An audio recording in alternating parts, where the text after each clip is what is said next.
사역의 교육을 더하다. 사교육입니다. 네, 이번 시간은 이제 사역계획서 편의 마지막 부분, 평가 부분을 다루고 제가 마무리를 해보려고 합니다. 네. 우리가 앞서 다뤘던 교육 목표에 대한 사역 계획들을 수학 분석과 하우스 빌딩을 통해서 세운 계획들이 있습니다. 그럼 이제 그 사역을 계획대로 진행을 하실 거예요. 진행한 후에 그냥 끝나는 것이 아니라 가장 중요한 것이 사역이 잘 진행되었는지 평가를 해야 합니다. 이 평가에는 크게 좀 세 가지가 있을 것 같은데요. 첫 번째로 그 사역이 행정적으로 어떤 문제 없이 잘 진행되었는지 그 사역 자체에 대해서 평가가 이루어져야 합니다. 우리가 흔히 여름 사역을 마치고 또 선교를 갔다 와서 여러 가지 프로그램을 한 후에 선생님들과 같이 이제 회식하면서 오늘 이번 프로그램이 어땠는지 막 이렇게 나누기도 하잖아요. 그게 바로 사역 자체에 대한 평가입니다. 이 평가 이외에도요, 사역에 참여한 학생들이 사역자와 교사가 세운 목표대로 그 목표를 성취했는지에 대해 평가를 진행을 해야 합니다. 그리고 마지막으로는요, 이 학생들뿐만 아니라 교역자와 교사들을 평가하는 것도 필요한 부분입니다. 네, 말씀해주신 평가에 대한 필요성은 알겠는데요. 이렇게 평가가 필요하다는 걸 알지만, 그럼 구체적으로 어떤 뭐 활동이나 어떤 평가를 통해서 평가를 할 수 있는지도 좀 소개해 주시겠어요? 네, 우리가 사실 평가를 부정적으로 생각하기도 하고 어렵게 생각하기도 하는데요. 우리 주일학교에서 늘상 해오던 것들, 그런 사역 중에 평가의 방법이 될 수 있는 것들이 있습니다. 예를 들어서 성경 퀴즈 대회를 통해서 단순히 1, 2, 3등을 가리거나 선물을 주기 위한 사역으로 생각하시기보다는 학생들 개개인의 성경 지식이 얼마나 늘었는지 평가의 방법으로 활용하실 수 있습니다. 그리고 선교 갔다 와서 또 여름 수련회 마치고 나서 제자훈련 하고 나서 우리 학생들에게 간증문 쓰라고 하시는데요. 학생들에게 간증문 쓰라고 하실 때 오늘 이 사역 통해서 느꼈던 거 한번 적어봐 라고 말씀하시지 말고 구체적으로 무엇을 적을지 제시해 주시면 그것 또한 평가가 가능합니다. 예를 들어서 그 프로그램에 참여하기 전에 나의 마음, 들었던 생각, 그리고 그 프로그램을 하면서 변화된 나의 생각, 새롭게 알게 된 하나님이나 내가 가지고 있었던 하나님의 오해에 대해서 적어볼 수도 있고요. 마지막으로 앞으로 나의 결단들에 대해서 적어보라고 하시면 좋을 것 같아요.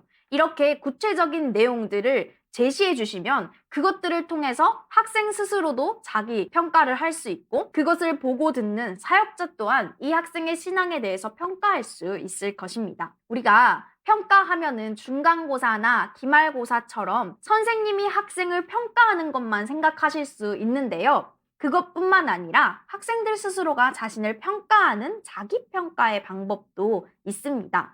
우리 많은 교회에서 하는 큐티가 좋은 평가의 도구가 될 수 있는데요. 큐티를 통해 하나님의 말씀을 묵상하면서 하나님이 누구이신지 알아가고 오늘 내가 어떻게 살아야 하는지에 대해서 확인합니다. 우리 학생들이 아침에 큐티를 하면서 하나님의 말씀을 읽고 오늘 하루 어떻게 살아야 할지 생각해보고 결단했다면 잠들기 전에 오늘 하루를 돌아보며 자신의 삶을 평가할 수도 있을 것 같습니다. 들어보니까 사실 말씀하신 내용들이 교회들에 다 있는 사역들인 것 같아요. 저는 이 이야기 들으면서 느낀 게, 그러니까 우리가 목표와 목적을 분명하게 세우고 그 목적과 목표가 달성했는지를 확인하기 위해서 골든벨, 큐티 등등의 프로그램을 하는 것과 그냥 그 프로그램을 해야 해서 하는 거랑은 정말 큰 차이가 있다고 생각을 해요. 그러니까 바꿔 말하자면은 저희가 목표와 목적을 분명하게 진술했다면은 그거에 따라서 평가가 될 수 있는 그런 작은 사역들, 큰 사역들을 준비하고 그 사역들을 통해서 목표가 얼마나 잘 이루어져 있는지 평가한 뒤에 피드백을 받아서 이 부분이 부족했다면 저 부분을 더 보충하고 이 부분이 너무 잘 되었다면 다음에는 조금 더 큰 목표를 가지고 나아갈 수 있다는 것이죠.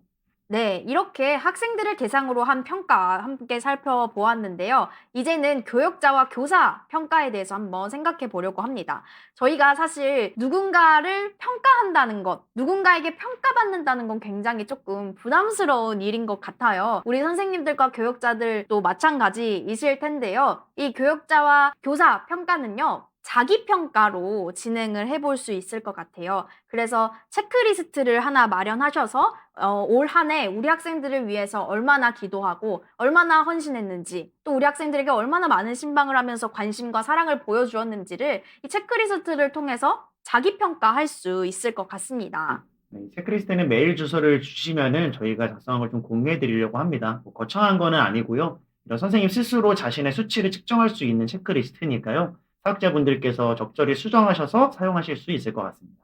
네, 이렇게 저희가 학생 평가부터 교사, 교육자 평가까지 다양한 평가 방법들을 함께 나누어 보았는데요. 이것뿐만 아니라 더 많은 평가의 방법들과 도구들이 있습니다. 그래서 여기에서 멈추지 마시고 또 더 좋은 방법들과 도구들이 있다면 저희 댓글로 함께 나눠주시면 모든 사역자들이 함께 공유하면서 더 풍성한 사역을 이끌어낼 수 있을 것 같습니다. 네.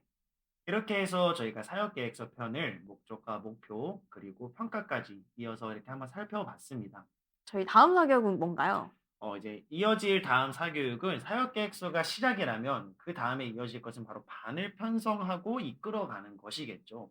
혹시 현주님은 교회에서 반을 어떻게 편성하고 이끌어가고 계세요? 네, 저는 지금 중고등부 사역을 하고 있는데요. 일단 학년별로 나누지는 않고 다 섞고 남자 여자도 섞어서 조금 잘 나오는 학생들이 일단 조금 음. 이렇게 넣어 두고 그다음에 단결자들 이렇게 놓는 것 아 같아요. 맞아요. 또 저희 교회는 몇 명이 뭐 싸우기도 해 가지고 그런 걸 음. 좀 고려해야 되거든요.